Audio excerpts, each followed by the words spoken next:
Dear viewers, let us continue with the question answer discussion on the unit Some Basic Concepts of Chemistry from class 11. Question 1. From 900 milligrams of carbon dioxide gas collected in a closed gas jar, 18.07 into 10 power 20 carbon dioxide molecules are removed. Calculate the number of moles of carbon dioxide remaining in the jar. So this is a problem. It's a simple problem which deals with the mole concept in terms of number of moles. So what is the problem? To determine the number of moles of carbon dioxide remaining in the gas jar. Initial amount of carbon dioxide gas taken is given. We'll have to calculate it. From that, some carbon dioxide molecules are removed. So how many moles of carbon dioxide molecules are removed?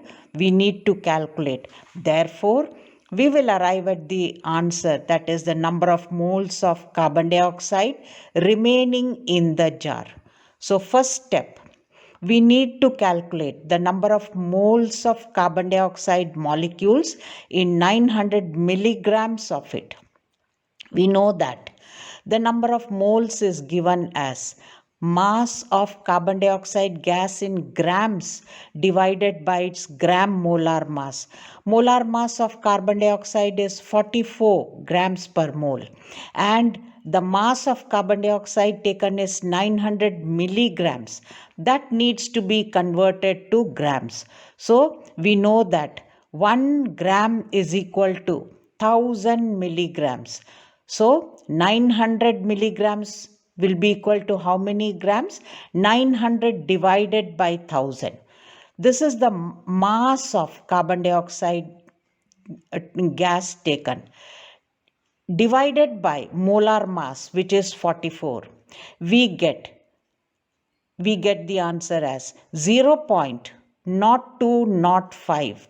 0.0205 moles. So that's the amount of carbon dioxide, number of moles of carbon dioxide in the gas jar.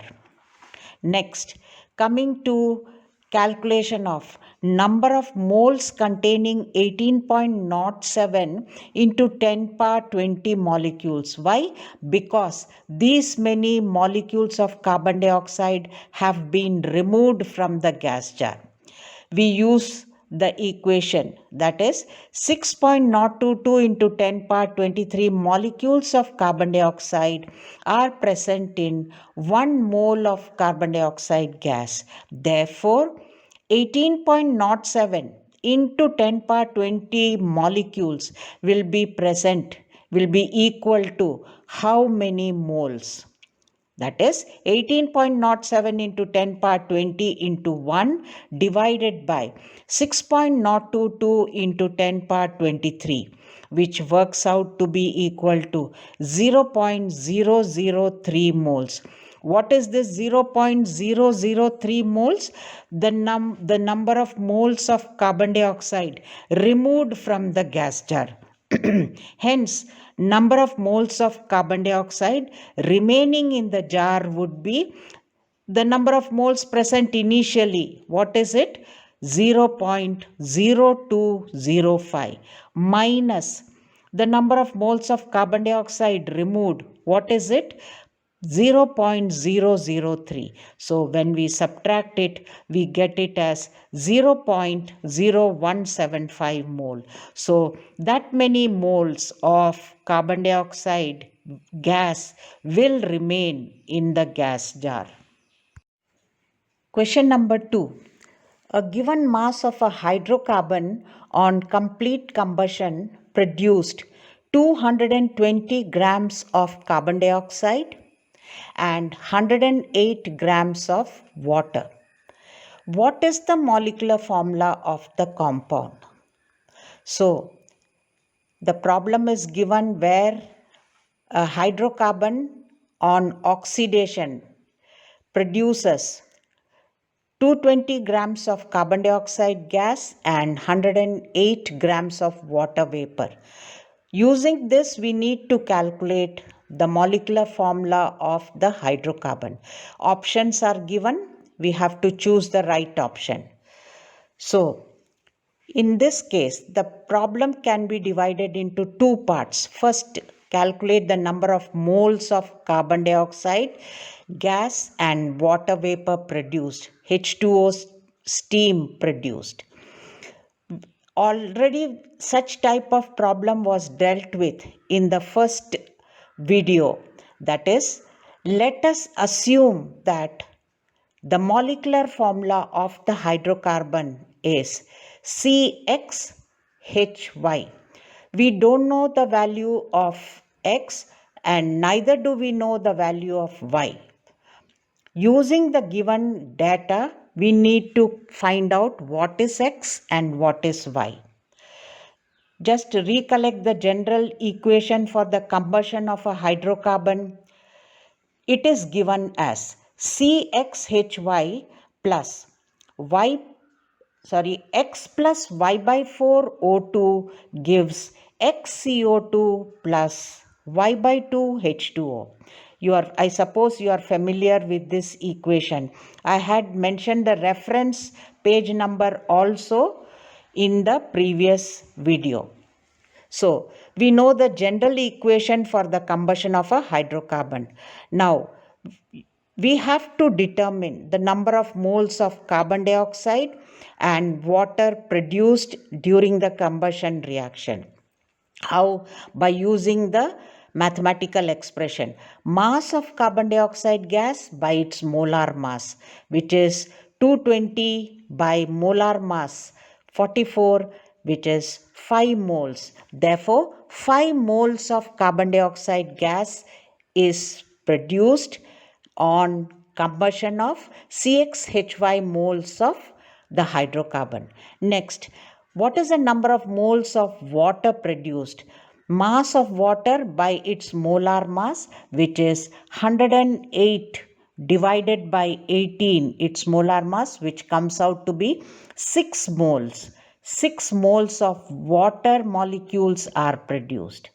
So, we will consider the stoichiometric equation CXHY plus X plus Y by 4 O2 gives XCO2 plus Y by 2 H2O and use the relation.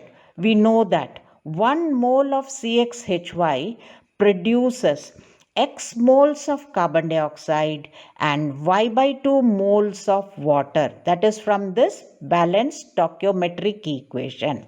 Once again, 1 mole of CXHY hydrocarbon on combustion produces X moles of CO2 and Y by 2 moles of water. Therefore, we get XCO2 is equal to 5 moles. We have calculated the number of moles of carbon dioxide gas produced as 5 moles. Therefore, we get X moles of carbon dioxide is equal to 5 moles, which means that X is equal to 5. Why? Because 1 mole of carbon dioxide molecule contains 1 mole of carbon atom. See this CO2. 1 mole if I take, it contains 1 mole of carbon atoms. So therefore, 5 moles of carbon dioxide will contain 5 moles of carbon atoms. Hence, we get X to be equal to 5. So we have calculated X to be equal to 5. Now coming to the calculation of Y. We know that 5 by 2 moles of water is equal to 6 moles. We have calculated the number of moles of water produced as 6 moles. Therefore, Y is equal to 6 into 2, which is 12. We have got the value of X and Y. Hence, the molecular formula of the hydrocarbon would be C5H12. C5H12, which is given as option B. Therefore, option B is the correct answer. I have also just given a picture of normal pentane. Pentane, the hydrocarbon pentane is a saturated hydrocarbon and it exists in three different isomeric forms. I have just given one isomer of pentane, which is normal pentane. Third question. A 2.5 molar aqueous solution of caustic soda is sodium hydroxide. It's a base. A 2.5 molar aqueous solution of caustic soda has a density equal to 1.98 gram per ml. What is the molarity of the solution? Once again, this problem deals with ways of expressing concentration of solutions. So, in the problem, the molality is given. It's a 2.5 molar aqueous solution. Using that and density, we need to calculate the molarity of the solution. It's a simple problem, two-step problem. We know that molarity of a solution is equal to number of moles of the solute divided by V liters of the solution. And from the data that the solution is 2.5 molar, we can write it as 2.5 molar aqueous solution of sodium hydroxide means that 2.5 moles of sodium hydroxide are present in 1000 grams of water. Water is the solvent. So, the number of moles of sodium hydroxide dissolved is 2.5 moles and mass of the solvent is taken as 1000 grams because it's a 2.5 molar solution. Next, to calculate the volume factor which appears in the molarity equation, we need to find out the mass of the solution from the data. Mass of the solution. So we use the first step. Number of moles of the solute is mass of it divided by molar mass. Therefore, mass will be equal to number of moles into its molar mass. Mass of sodium hydroxide which is dissolved in the solution is equal to number of moles into its molar mass. Molar mass of sodium hydroxide 40 grams per mole. How? 23 atomic mass of sodium plus 16 oxygen plus hydrogen 1. So that is 40. So number of moles is 2.5 into molar mass 40, 100 grams. So the mass of the solute dissolved, that is sodium hydroxide, is 100 grams. We know the mass of the solvent. What is it? It is equal to 1000 grams. Therefore, the mass of the solution is mass of solvent plus the mass of solute, which is equal to 1000 plus 100, which is 1100 gram. 1100 gram is the mass of the solution.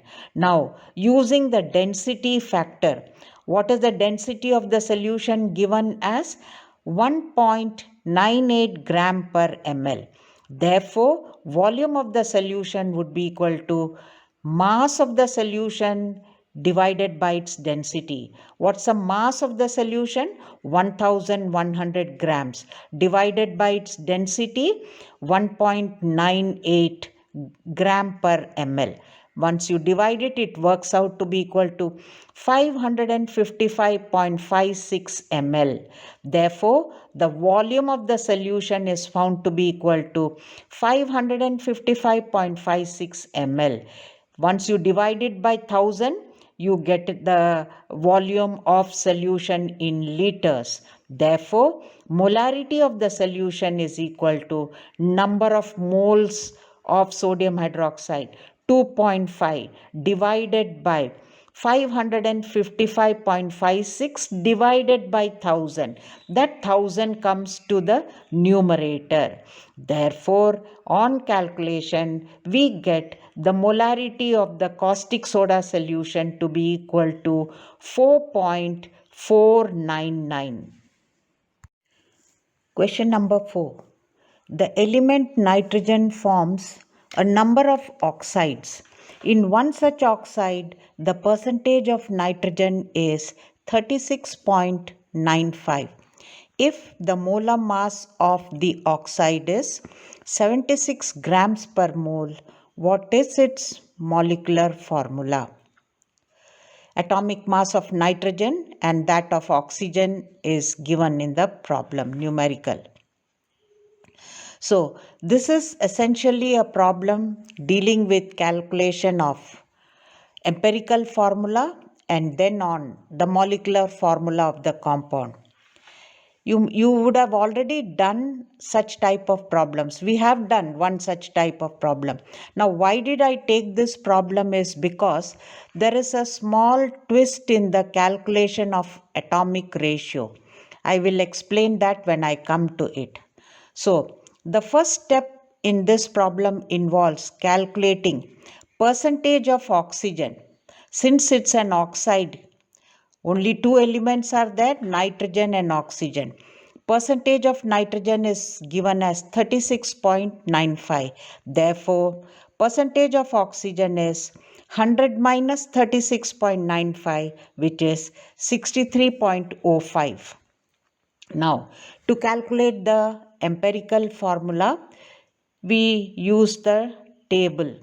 The first column of the table comprises of elements nitrogen and oxygen. Second, their percentages. Nitrogen 36.95 and oxygen 63.05. Next column is the atomic mass. Atomic mass of nitrogen 14, oxygen 16. The fourth column is the number of moles, calculation of number of moles. That is simple. We have done so many problems. The mass 36.95, the percentage in mass 36.95 divided by 14, that is 2.639 for nitrogen, and oxygen 63.05 divided by 16, which is 3.94. The fifth column shows the calculation for atomic ratio. Atomic ratio, to find it out, we divide the number of moles by the smallest number of moles. In this case, the smallest number of moles is equal to 2.639. So we divide 2.639 by 2.639, which is equal to 1. Oxygen 3.94 divided by 2.639, which is equal to 1.49. Now, look at the atomic ratio we get. In the case of oxygen, it is 1.49. Within limits of experimental error, we can consider 1.49 as 1.5. Still, we can't imagine half an atom of oxygen in the atomic ratio. Atomic ratio between the elements is nothing but the simplest ratio which shows the empirical formula. But in the simplest ratio, the atoms are shown as whole numbers. Therefore, to convert this into a whole number, we multiply it by the smallest number, which is atomic ratio of nitrogen 1 into 2 and atomic ratio of oxygen 1.5 into 2. So we now have got the simplest ratio in whole numbers. For every 2 nitrogen atoms, there are 3 oxygen atoms. Therefore, the empirical formula works out to be equal to N2O3, and the empirical formula mass, EF mass, is found to be equal to 76. I have taken nitrogen atomic mass 14 and oxygen atomic mass 16. Now we know that molecular formula is equal to empirical formula into n times. The molecular mass of the compound is given as 76 grams per mole. Therefore, molecular formula mass 76 by empirical formula mass 76, which is equal to 1. Therefore, the value of n is equal to 1. Hence, molecular formula is empirical formula into 1, which is the same as the empirical formula. Molecular formula is therefore N2O3. This molecule, dinitrogen trioxide, at room temperature it exists in the form of a gas, but at low temperatures it exists in the form of a blue liquid which has an unpleasant odor. Now, in this calculation involving empirical and molecular formula, sometimes the molar mass may not be given. Instead, if the compound is a gas, its vapor density may be given in the problem. In that case, there is a simple mathematical equation relating molar mass to its vapor density. Molecular mass is equal to 2 into vapor density. You have to just multiply the given vapor density into 2 to get the molar mass of the compound. I have also shown the molecule of N2O3, N2 dinitrogen trioxide. Question 5.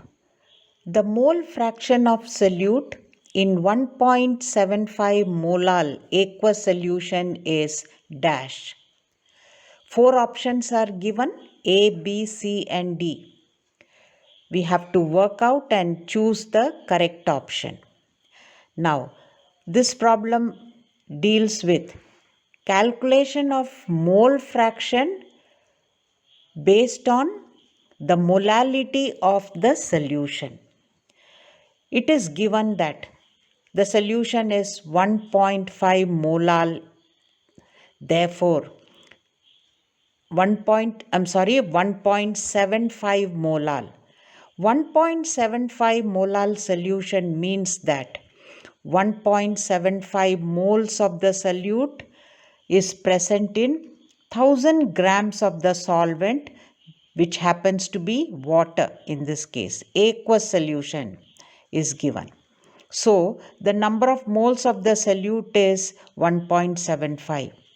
Now, to calculate the number of moles of solvent, which is water, we need mass of water divided by molar mass of water, which is 18.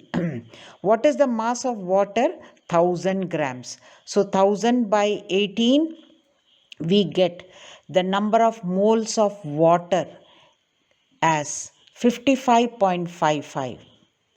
Therefore, mole fraction of the solute, X solute, is equal to number of moles of solute divided by total number of moles present in solution, which is the sum of number of moles of solute plus solvent, which is equal to 1.75 divided by 1.75 plus 55.55, that is equal to 1.75 divided by 57.3, or the mole fraction of solute works out to be 0.0305. So, option B is the right answer. Here I have given a note. Molality and mole fraction are, we know that they are two different ways of expressing concentrations of solutions. But what is the speciality? Both are temperature independent. They do not depend upon temperature, whereas molarity is temperature dependent. Molarity depends on the temperature, whereas molality and mole fraction are temperature independent. Question number 6. 1.11 gram of anhydrous calcium chloride was left exposed to moist air. After some time, its weight was found to be 2.19 gram. What is the molecular formula of the most heavily hydrated stable salt of calcium chloride? To solve this problem, you must have some idea about water of crystallization. Some crystalline salts, like say for example copper sulfate, sodium carbonate, have water molecules associated with their molecular formula. They are crystalline salts which have a definite number of water molecules associated with their molecular formula. Example given is blue colored copper sulfate pentahydrate. Pentahydrate means it has 5 water molecules associated with its molecular formula, represented as CuSO4.5H2O. Similarly, we have sodium carbonate decahydrate, Na2CO3 10H2O. These water molecules, which are associated with the molecular formulae of the compounds, is called as water of crystallization. Water of crystallization. Now we need to find how many water of crystallization molecules maximum number which is associated with the salt CaCl2. So we have to start with the given data. The weight of anhydrous means without its water molecules. Anhydrous calcium chloride is 1.110. Weight of calcium chloride after it has absorbed water molecules from the moist air to which it is exposed is 2.19 gram. The difference in weight 2.19 minus 1.11, which is equal to 1.08. So 1.08 gram is the mass of water absorbed by 1.11 gram of anhydrous calcium chloride. We know that molar mass, you know to calculate the molar masses, isn't it? Molar mass of calcium chloride CaCl2 is 40 calcium plus chlorine 35.5 into 2. So that's 111 AMU or gram per mole. Then we have to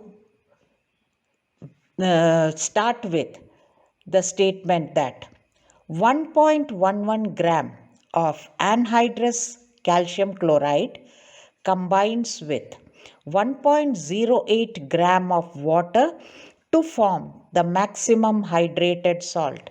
This is as per the experiment which is done at the weight of anhydrous calcium chloride, weight of calcium chloride after it has absorbed water. That is a part of the experiment. So from there we get this statement. 1.11 gram of anhydrous calcium chloride combines with 1.08 gram of water to form the maximum hydrated salt. Therefore, 111 grams, that is the molar mass, gram molar mass, 111 grams will combine with how many grams of water molecules? That would be 111 into 1.08 divided by 1.11, which is equal to 108 grams of water. 108 grams of water would be absorbed by 111 grams of anhydrous calcium chloride to form the most hydrated salt. Now, to convert this mass into number of moles, we use the formula mass by molar mass of water, that is 108 by 18 is 6 moles. Therefore, in terms of moles of water, that would combine with 111 grams of anhydrous calcium chloride. The number of moles is 6 moles. So, the molecular formula of the most hydrated salt of calcium chloride would be CaCl2 dot 6H2O, hexahydrate, calcium chloride hexahydrate. Seventh question. In an experiment, black copper oxide weighing 2.750 gram was reduced using hydrogen gas, and the mass of metallic copper obtained was 2.196 gram. In another experiment, 2.356 gram of copper was dissolved in concentrated nitric acid, and the blue copper nitrate formed was ignited, heated strongly. The product formed was black copper oxide weighing 2.952 gram. From this experiment, what should we prove? Which law of chemical combination does this experiment illustrate? So, first we will try out whether this experiment illustrates the law of definite proportions. Law of definite proportions. If we prove that the percentage of the elements in the two compounds is the same, then it goes to show that this experiment illustrates the law of definite composition or definite proportion. So let us begin with the data, enlisting the data given. Mass of copper oxide is given as 2.750 and mass of copper metal obtained by reducing with hydrogen is given as 2.196. So, the mass of oxygen in this case would be 2.750 minus 2.196, which is 0.554 gram. Now, 2.75 gram of copper oxide contains 0.554 gram of oxygen. Therefore, 100 grams of copper oxide, that is 100 grams of copper oxide will contain how much of oxygen in it? That would be equal to 0.554 into 100 divided by 2.750, which you if you work out, it comes out to be equal to 20.145%. This statement is important. 2.750 gram of copper oxide contains 0.554 gram of oxygen. Therefore, percentage of oxygen means therefore 100 grams of copper oxide would contain how much of oxygen? 0.554 into 100 by divided by 2.750. That works out to be 20.145%. Second experiment. The mass of copper oxide is given as 2.952 grams and mass of copper is equal to 2.356 gram. Therefore, mass of oxygen in the copper oxide, black copper oxide, is 2.952 minus 2.356, which it works out to be 0.596 gram.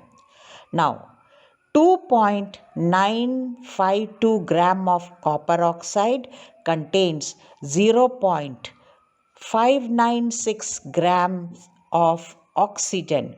Hence, 100 grams of copper oxide would contain how much oxygen? That would be the percentage of oxygen, which is equal to 0.596 into 100 divided by 2.952, which when calculated works out to be 20.18%. If you see these two values, first experiment percentage of oxygen and in the second experiment percentage of oxygen, within limits of experimental error, both are the same. Hence, this experiment proves or illustrates the law of definite composition or law of definite proportions, which was first put forward by the French chemist Joseph Proust. Question number 8. Two statements, one assertion and the other reason, are given. Choose the right option. Assertion: 1 mole of the ionic compound NaCl, sodium chloride, weighing 58.5 gram, contains 6.022 into 10 power 23 Na plus ions, sodium ions, and 6.022 into 10 power 23 chloride ions. Assertion statement. What about reason? Reason: mole concept is not applicable to ionic compounds because they do not contain molecules. Now, the options given are both assertion and reason are right, and reason is the correct explanation for the assertion statement. B. Both assertion and reason are right, but reason is not the correct explanation for the assertion statement. C. Assertion is right, but reason is wrong. D. Assertion is wrong, but reason is right. In this case, the assertion statement is correct. That is, if 58.5 gram of sodium chloride is taken, it would contain Avogadro number of sodium ions and Avogadro number of chloride ions. Then, what about reason statement? Mole concept is not applicable to ionic compounds is given. Now that's a wrong statement. Mole concept is also applicable to ionic compounds. That is, 1 mole of sodium chloride, if we take that is 23 sodium plus 35.5 chlorine, then 58.5 grams, which is known as gram formula mass of sodium chloride, contains 6.022 into 10 power 23 sodium ions and 6.022 into 10 power 23 chloride ions. So mole concept is applicable. The reason statement given is wrong. Another example I have given. Say for another ionic compound, calcium chloride.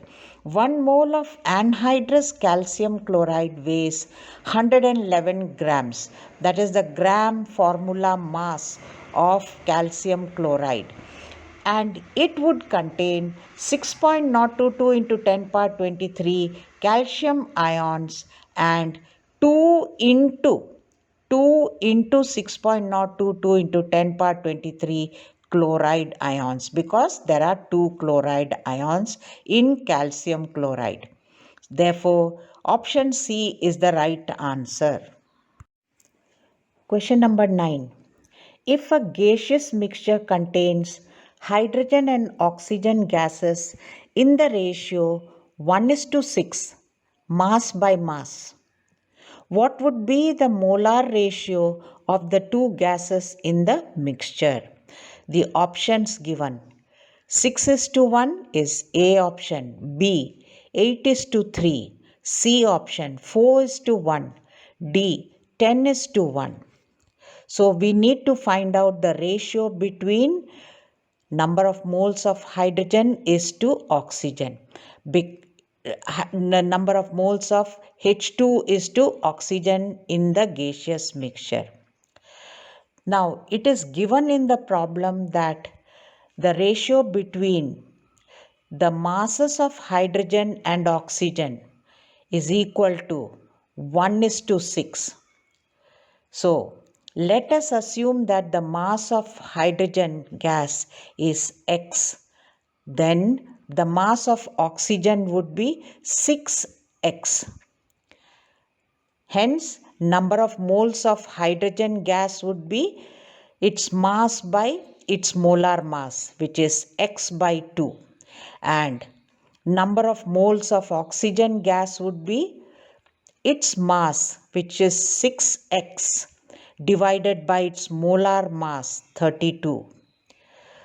Hence, the ratio between the number of moles of hydrogen and oxygen, H2 and O2 gases, that is called as the molar ratio, is equal to X by 2, number of moles of hydrogen, divided by the number of moles of oxygen, 6X by 32.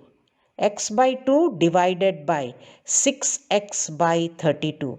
So, 32 would come up to the numerator. Hence, we get X into 32. I have put a star mark because there is already X there. I can't put an into sign. That's why I've shown the multiplication with a star mark. X into 32 divided by 2 into 6X. Cancel out X in the numerator and denominator, we get 32 by 12, which is equal to 8 by 3. Therefore, ratio between hydrogen and oxygen gases in the mixture is 8 is to 3.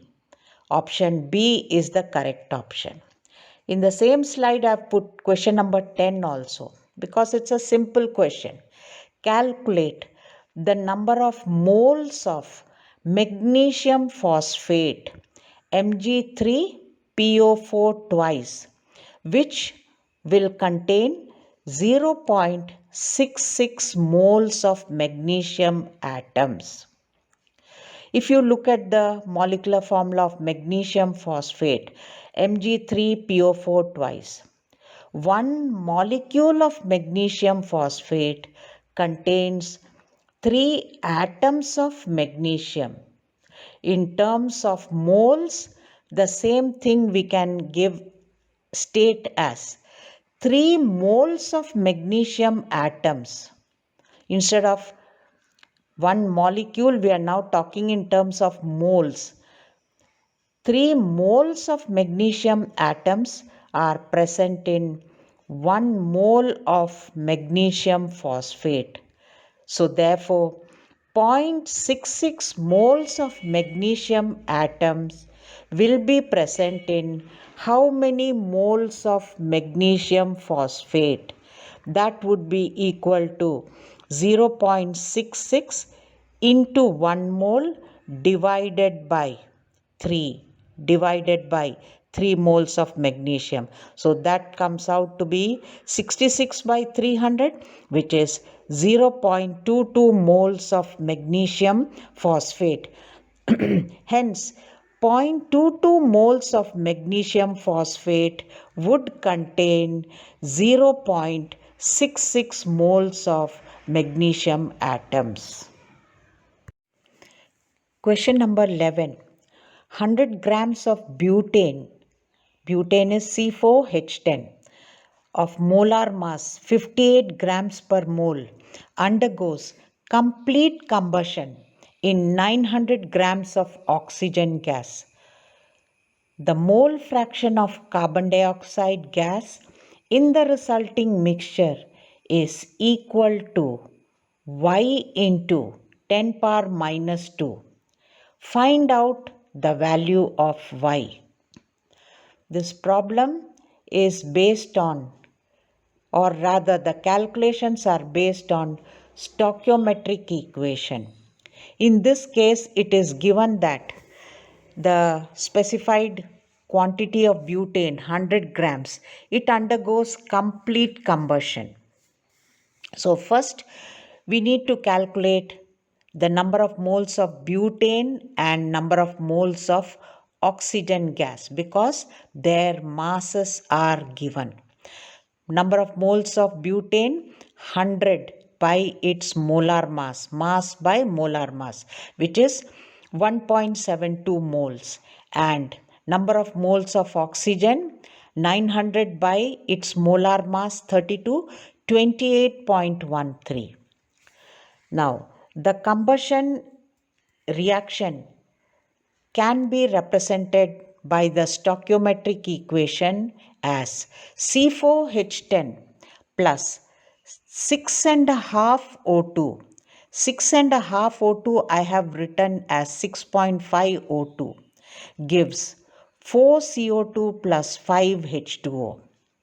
In other words, 1 mole of butane requires 6.5 moles of oxygen to undergo complete combustion and forms 4 moles of carbon dioxide and 5 moles of water vapor.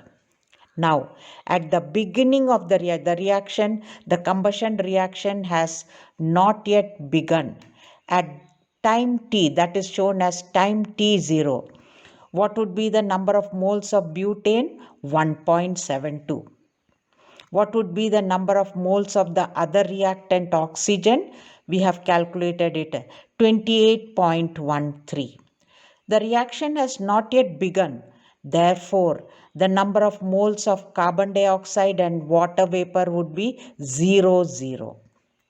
Now, after complete combustion, the number of moles of butane left would be 0. Why?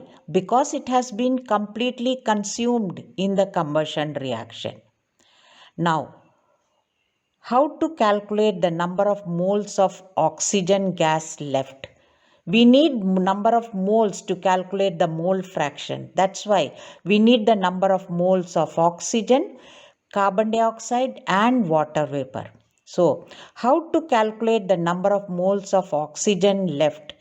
That is equal to 28.13, the initial number of moles of oxygen minus 6.5 into 1.72. Now, why is it 6.5 into 1.72? Let me explain. 1 mole of butane requires 6.5 moles of oxygen to undergo complete combustion. Therefore, 1.72 moles will require how many moles of oxygen? That is 6.5 into 1.72 divided by 1. I didn't put the 1 there. That's all. So, that is the number of moles of oxygen which is involved in the combustion reaction. Hence, number of moles of oxygen left would be the initial number of moles 28.13 minus 6.5 into 1.72, which is equal to 28.13 minus 11.18, which is 16.95 moles. So 16.95 moles of oxygen gas is left in the combustion chamber. Okay. What about number of moles of carbon dioxide formed? Initially, its number of moles is 0. So, number of moles of carbon dioxide is 4 into 1.72. How? 1 mole of butane produces 4, on complete combustion produces 4 moles of carbon dioxide.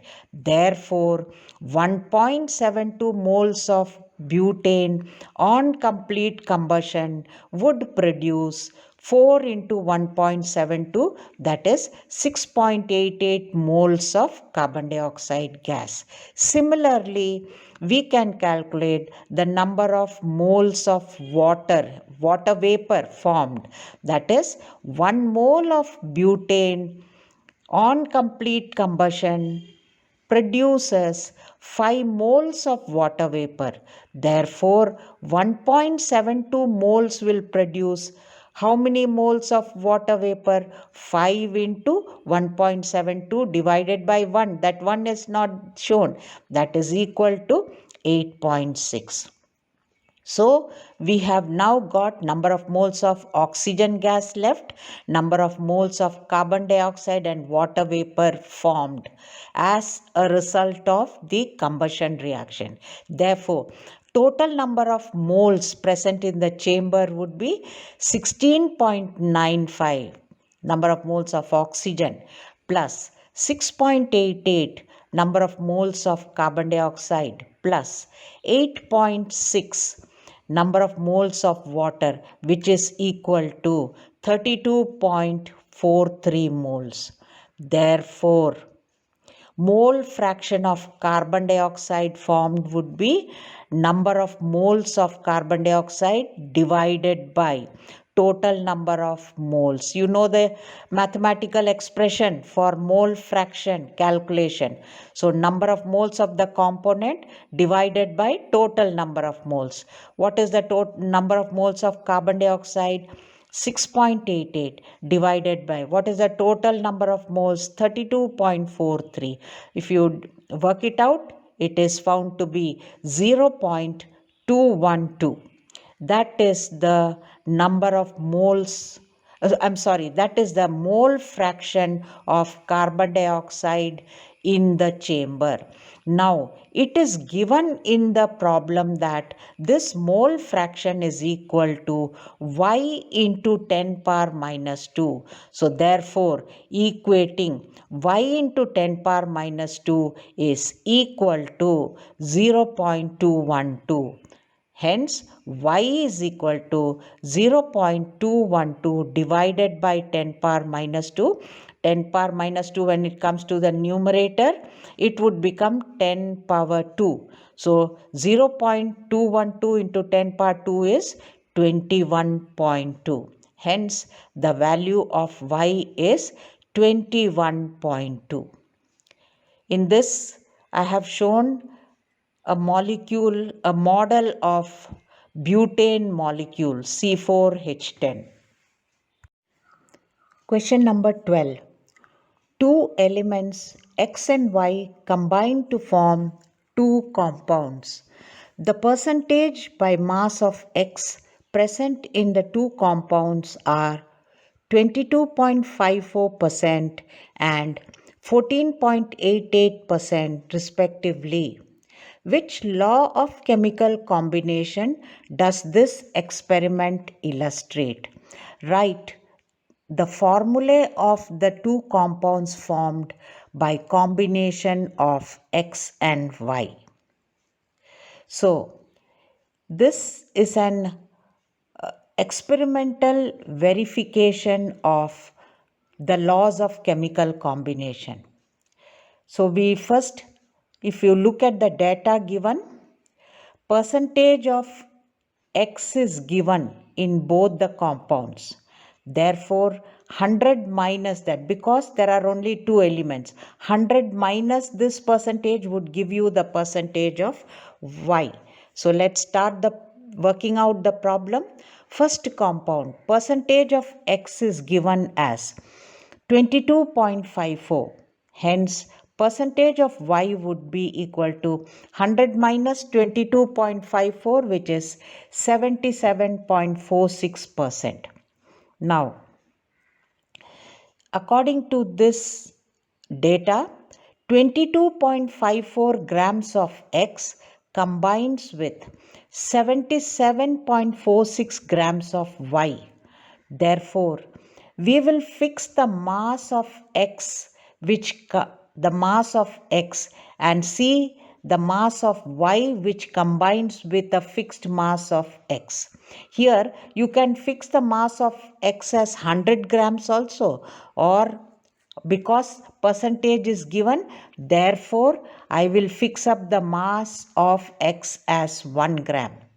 Hence, x and y combination have to be shown. That's why we can write it in the form of the statement 22.54 gram of x combines with 77.46 grams of y. Hence, 1 gram of x will combine with how much of y? 1 into 77.46 divided by 22.54, which is 3.44 grams. Therefore, 1 gram of x will combine with 3.44 grams of y. We have fixed up the mass of x. In the second compound, percentage of x is given as 14.88. Therefore, percentage of y is 100 minus 14.88, which is 85.12%. 14.88 grams of x combines with 85.12 grams of y.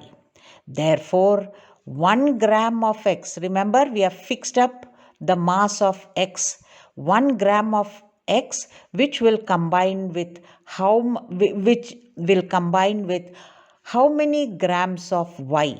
That would be equal to 1 into 85.12 divided by 14.88, which works out to be 5.72 grams. Now, look at the masses of y which has combined with the fixed mass of x, which is 1 gram. It is not the same, it is different. 3.44 gram in the first experiment. In the second experiment, it is 5.72 gram.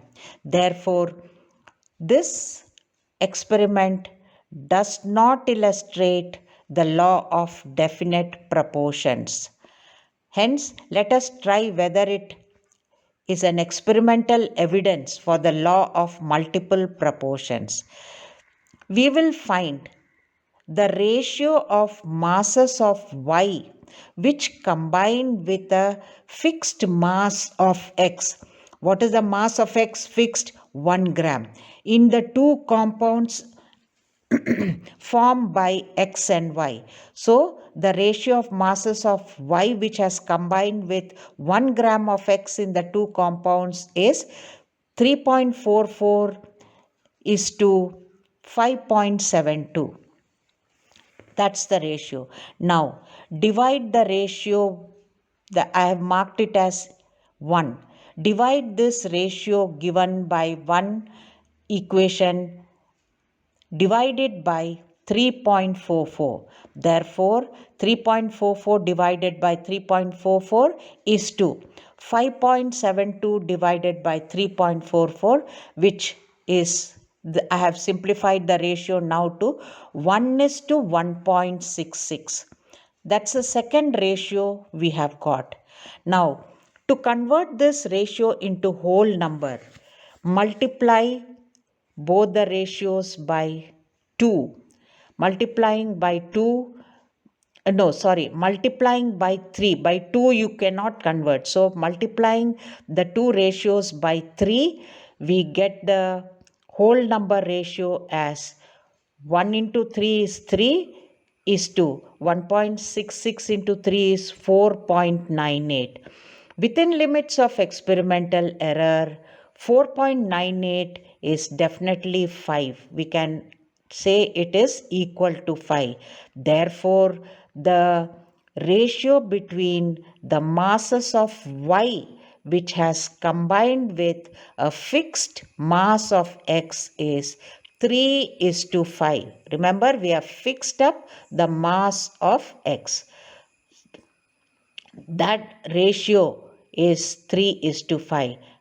This is nothing but an experimental evidence for the law of multiple proportions, which states that when two elements combine to form more than one compound, then the masses of one of the elements which combines with a fixed mass of the other element are in a simple whole number ratio to one another. That's the statement of the law of multiple proportions. So, this experiment is an illustration of the law of multiple proportions, and the formulae of the two compounds would be XY3. We remember we fix the mass of XY3 and XY5. XY3 and XY5 are the molecular formulae of the binary compounds formed by combination of the two elements X and Y. Coming to question number 13. What is the volume in decimeter cube of 2 molar caustic soda which is obtained from 48 grams of sodium hydroxide? Caustic soda is NaOH, sodium hydroxide. Now, in this, it is a problem based on molarity calculation. If we use the molarity equation, we can find out the volume of the solution of caustic soda, which is 2 molar and which contains 48 grams of caustic soda, sodium hydroxide. So let's start the working out the problem. We know that the molar mass of sodium hydroxide is 40 grams per mole. Mass of sodium hydroxide dissolved is 48 grams. Therefore, number of moles taken would be 48 by 40, which is 6 by 5 moles. Hence, we can use the molarity equation. Why? Because molarity of the solution is given, 2 molar solution. So, therefore, we can use the molarity equation, which is number of moles of solute divided by volume of solution in liters, and thus find out the volume V of the solution.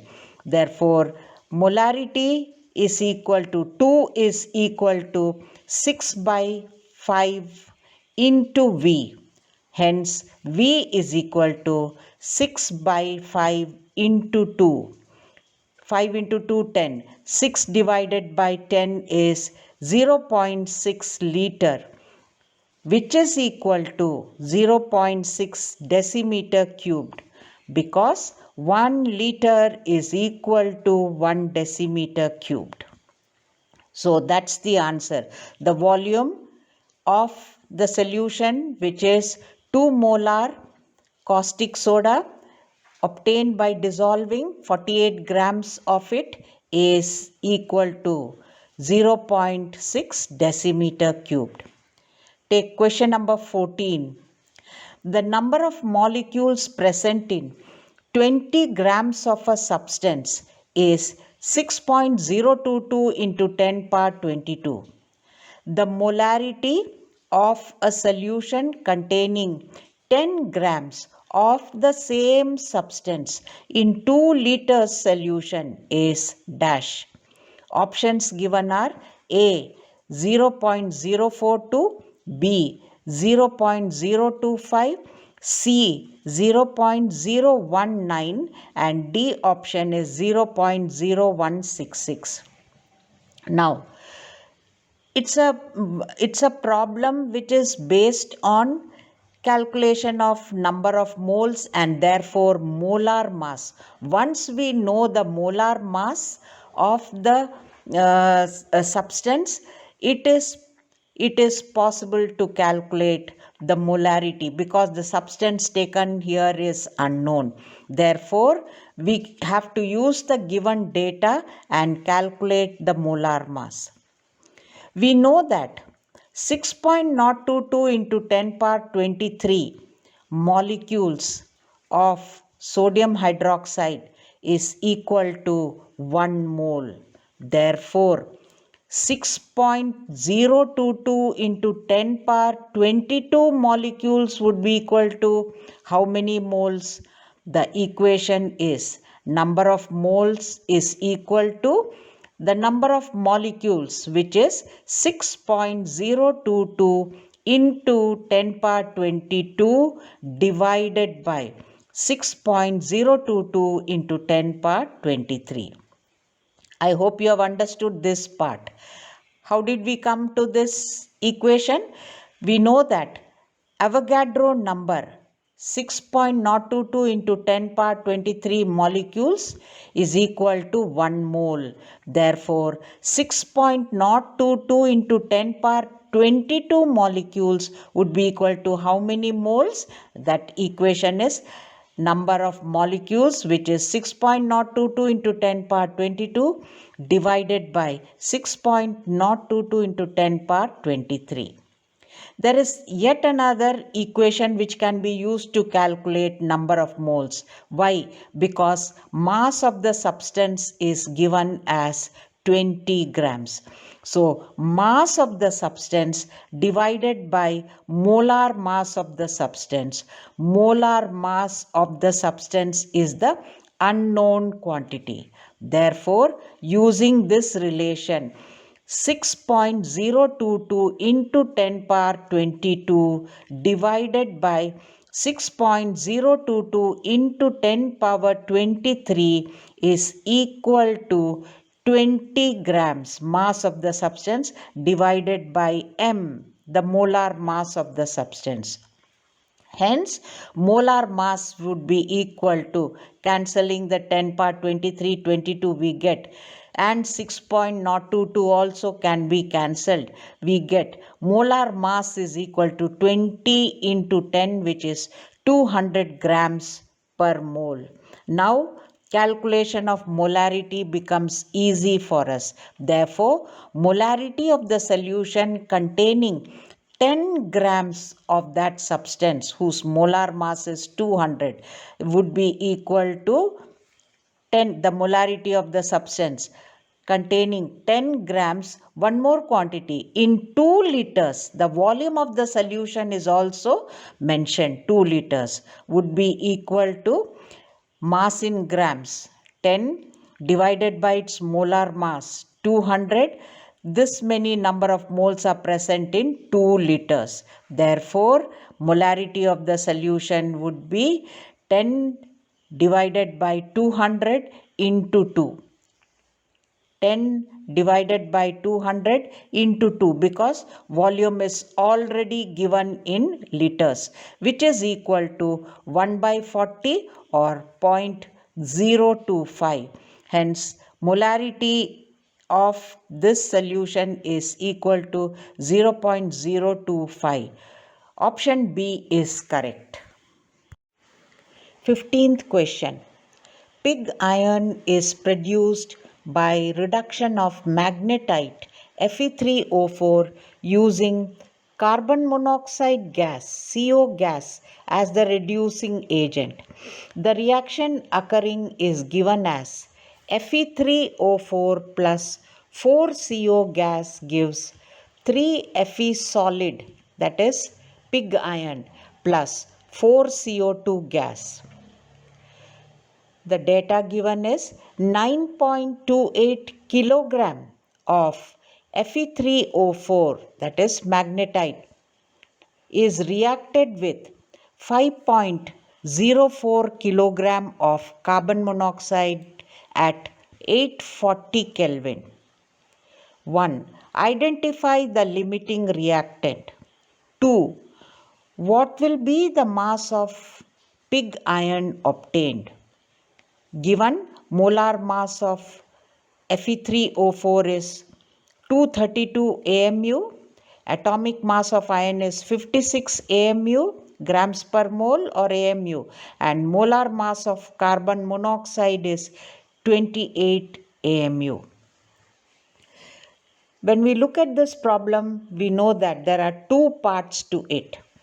First, we need to find out the limiting reactant, and based on the amount of limiting reactant only, we can find out the mass of the product, which is pig iron, the mass of pig iron obtained.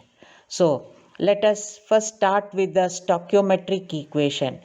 The equation given is Fe3O4 plus 4CO gas. That's the reducing agent. Carbon monoxide gas gives 3 Fe solid pig iron plus 4 CO2 gas. Number of moles, first step calculation. Number of moles of Fe3O4 would be mass by molar mass. The mass is in kilograms, so convert it into grams.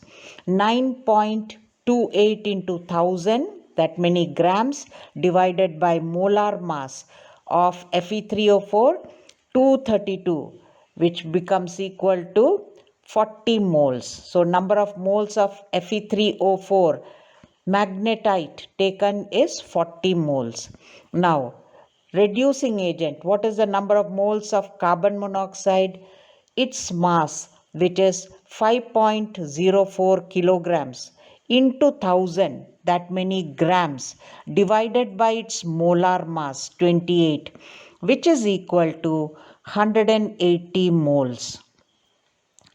As per the balanced equation or stoichiometric equation, 1 mole of magnetite Fe3O4 requires 4 moles of carbon monoxide gas to form the products pig iron and CO2 gas. Therefore, 40 moles of Fe3O4 would require how many moles of carbon monoxide gas? That would be equal to 40 into 4 divided by 1 mole, which is equal to 160 moles of carbon monoxide gas. But the number of moles of the reducing agent, carbon monoxide gas taken, is 180 moles. We have calculated it, 180 moles. Therefore, it is seen that Fe3O4 is the limiting reagent because carbon monoxide is taken in excess. We require only 160 moles, but the number of moles taken is 180. Hence, magnetite Fe3O4 is the limiting reactant, and its concentration would determine the quantity of product pig iron form. So that's the second part of the problem. We know that 1 mole of Fe3O4 gives 3 moles of Fe, which is pig iron. How? As per the stoichiometric equation. Therefore, 40 moles of Fe3O4 will yield how much, what quantity of pig iron? That would be equal to 40 into 3 divided by 1 mole, which is equal to 120 moles of pig iron. But you are asked to calculate the mass of pig iron obtained. It is very simple. Hence, mass of pig iron produced would be number of moles into its atomic mass. 120 into atomic mass of iron is 56, which when multiplied gives 6,720 grams or 6.72 kilograms of pig iron. I have shown the product pig iron, which is obtained from the blast furnace used for the manufacture of pig iron from its ore, magnetite, hematite. You can use any of these ores. Here in the problem, the ore taken is magnetite. 16th and 17th questions. I have deliberately taken simple questions just to boost the confidence of students. Once your confidence level is high, you would be ready to tackle any sort of numerical or question. So let's take the simple questions one by one. Question number 16. Calculate the mass percentage of elements of which element of the elements calcium and oxygen in the compound calcium hydrogen carbonate CaHCO3 twice. Given atomic masses of calcium is 40 mu, oxygen 16 mu, carbon 12 mu, and hydrogen is 1 mu. So, in this numerical, you are asked to calculate mass percentage of only calcium and oxygen in calcium bicarbonate, or you can also call it as calcium hydrogen carbonate. Now, mass percentage represents the proportion of an element's mass to the total mass of the compound. So, in this problem, we need mass percentage of Ca and O. The molar mass of calcium hydrogen carbonate, when you take the atomic masses and calculate, it is found to be 162 gram per mole. Now, 162 grams of calcium hydrogen carbonate contains 40 grams of calcium. You see the formula CaHCO3 twice. So 162 grams of this contains how many grams of calcium? 40 grams of calcium.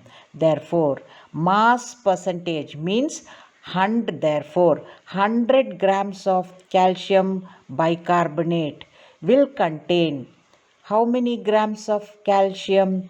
40 into 100 divided by 162, which is equal to, when you calculate, it is found to be 24.69. So that's the percentage of calcium. Simple, isn't it? To calculate oxygen, similarly, 162 grams of calcium hydrogen carbonate CaHCO3 twice contains, here we need to be a little bit careful because oxygen HCO3 twice, therefore there are 6 oxygen atoms. Hence, 162 grams of CaHCO3 twice contains 16 into 6, which is 96 grams of oxygen. Why 6? Because 3 atoms and outside you have CaHCO3 twice. So 3 into 2, 6. 16 into 6, 96. What is 16? The atomic mass of oxygen. So 162 grams of this compound contains 96 grams of oxygen.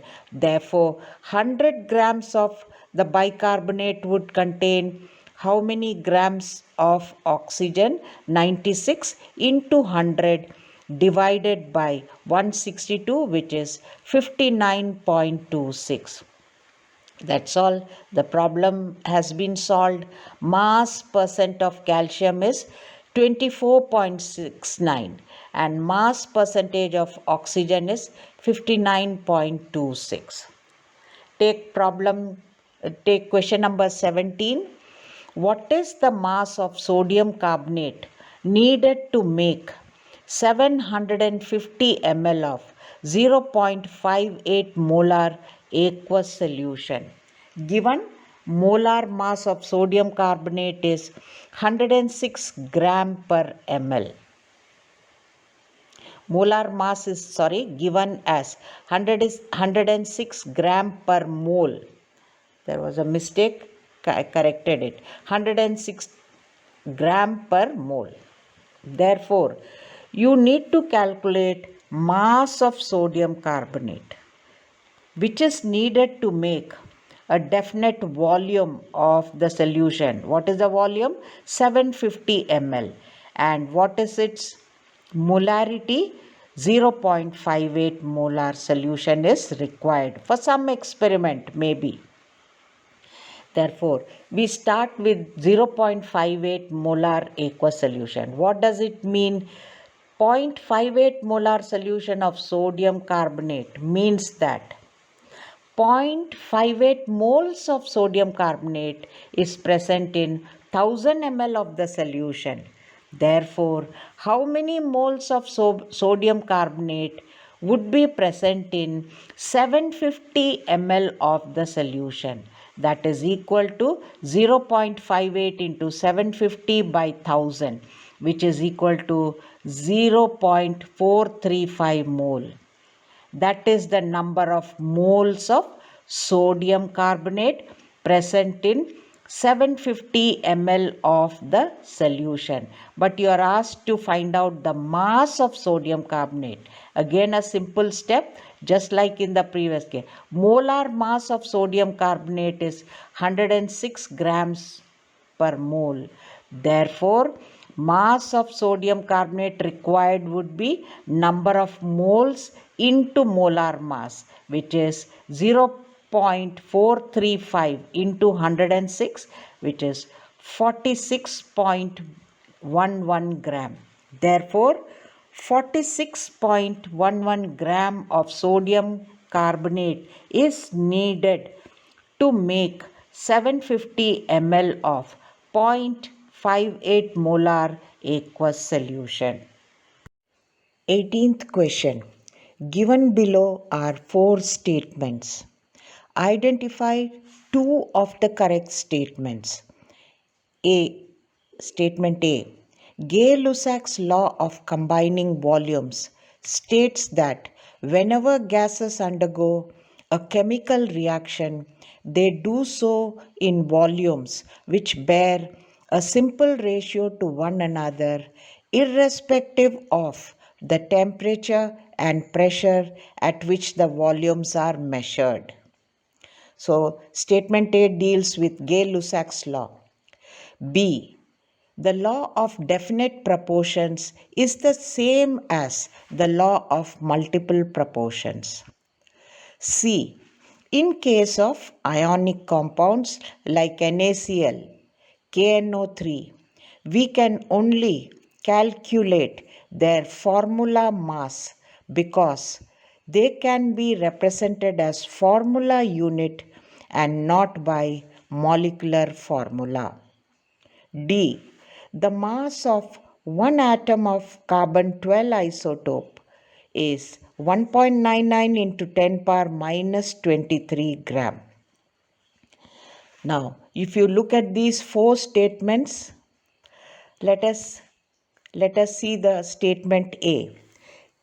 Gay-Lussac's law of combining volumes states that whenever gases combine and undergo a chemical reaction, they do so in volumes which bear a simple ratio to one another and to the volumes of products which are gaseous and to the volumes of gaseous products, all volumes being measured under similar conditions of temperature and pressure. That is the correct statement. So, statement A given is not totally correct. Irrespective of temperature and pressure at which the volumes are measured is not right. And here no mention is made about gaseous products which are in the gaseous state. So A statement is incorrect. Look at B statement. The law of definite proportions is the same as the law of multiple proportions. Of course, it is a wrong statement.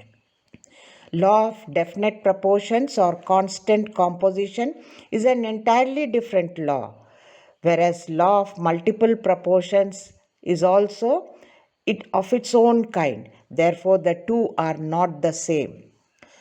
Now look at statement C. In case of ionic compounds like NaCl and KNO3, we can only talk about their formula unit and not about molecular formula. Why? Because They do not exist as discrete individual molecules. They don't exist as CO2, H2O, CH4, NH3, etc. They form crystal lattices in which an ion is surrounded by oppositely charged ions, meaning that if you have a positive ion called cation, it would be surrounded by closest neighbors as negatively charged anions. For example, in case of sodium chloride, each Na plus ion gets surrounded in the meaning they are held by forces of attraction. The sodium ions hold 6 chloride ions as its closest neighbors.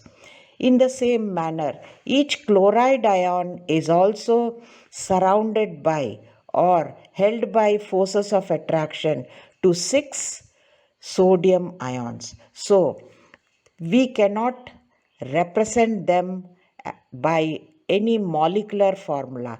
Hence, we talk about formula unit and thus calculate their formula mass. So, we talk about formula mass of ionic compounds. Hence, statement C is correct. D. The mass of one atom of carbon is 1.99 into 10 power minus 23 gram. That's right, because 1 mole of carbon atoms is equal to 6.022 into 10 power 23, and the mass of 1 mole of carbon atoms is 12. Hence, mass of one carbon atom would be 12 gram per mole divided by 6.022 into 10 power 23, which is equal to 1.99 into 10 power minus 23 gram. Therefore, statement D is also a correct statement. Hence, C and D can be chosen as correct statements. Question number 19 and 20 deal with isotopes. Isotopes are atoms of an element which have the same atomic number but different atomic masses. For example, carbon, atomic number 6, whereas carbon exists in two isotopic forms, carbon 12 and carbon 14. 6 carbon 12 and 6 carbon 14 are the two isotopes of carbon. Take oxygen. Its atomic number is 8, whereas it exists as 3 isotopes: 8 oxygen 16, 8 oxygen 17, and 8 oxygen 18. So, the 3 isotopes have atomic masses 16, 17, and 18 respectively. Similarly, here in the first problem, the element silicon is shown to exist as 3 isotopes. And in the last question, that is question number 20, isotopes of chlorine are taken. So let us look at question number 19. The element silicon exists as 3 isotopes: silicon 28, silicon 29, and silicon 30.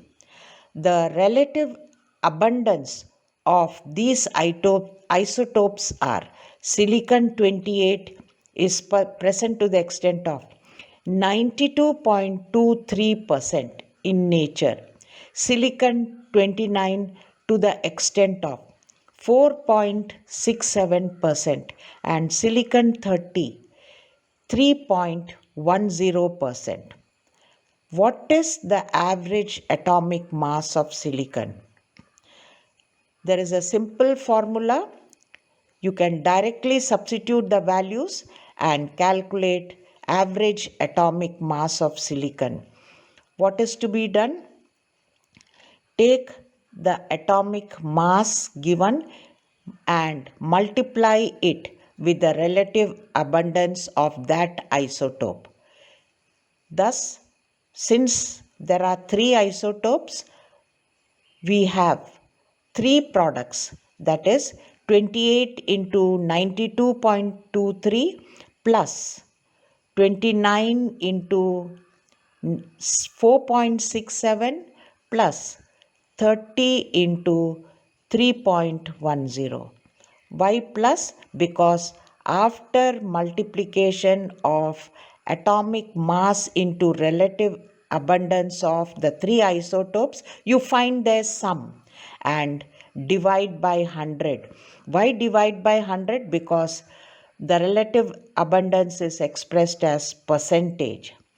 Thus, on calculation, we get average atomic mass of silicon to be equal to 28.11. Average atomic mass 28.11 gram per mole or AMU.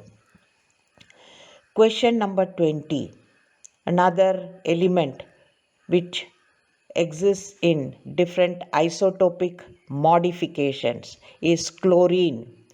Chlorine, symbol is Cl, exists in the form of two isotopes with atomic masses equal to 35 AMU and 37 AMU. If the average atomic mass of chlorine is 35.5 AMU, what would be the percentage abundance of the two isotopes? In question number 19, average atomic mass was asked. Now in this question, relative abundance of the two isotopes of chlorine is asked. Atomic mass, average atomic mass is given. So let us assume that the percentage abundance of chlorine 35 isotope is X. Then percentage abundance of chlorine 37 would be 100 minus X, because we have expressed it as percentage abundance. So Cl35 is X, Cl37 would be 100 minus X. Using the mathematical expression for average atomic mass is equal to percentage abundance into the atomic mass of the isotope. For the other isotope, 100 minus X into atomic mass. Find the sum and divide by 100. Now, this average atomic mass is given as 35.5. On multiplying and then equating it to 35.5, we get 2x is equal to 150. What is x? The percentage abundance of chlorine 35. So 2x is equal to 150. Therefore, x is equal to 75. That means percentage abundance of chlorine isotope 35 with mass 35 is 75%. Hence, the percentage abundance of chlorine 37 isotope would be 100 minus X, which is 25%. So with this, we come to an end of the discussion on questions and answers from Class 11, Unit 1, some basic concepts of chemistry. It is my earnest request to all students to try out numericals by themselves and try to write out brief and pinpoint answers to questions. Be thorough with concepts and learn with understanding. Learning with understanding is the magical mantra to gain mastery over this subject. Learning chemistry would then turn out to be joyful. I sincerely hope that learning chemistry turns out to be joyful for you. Now, coming to the quiz question. Name the scientist who introduced the word mole into chemistry. What was his other major contribution to the study of chemistry? The answer to the question would be given in my next video. The next video would deal with question and answer discussion from the unit 2 electrochemistry of class 12. After which I would be taking up a discussion on unit 2 structure of atom of class 11. So till then, please go through the video which I have posted. Thank you. Thanks a lot.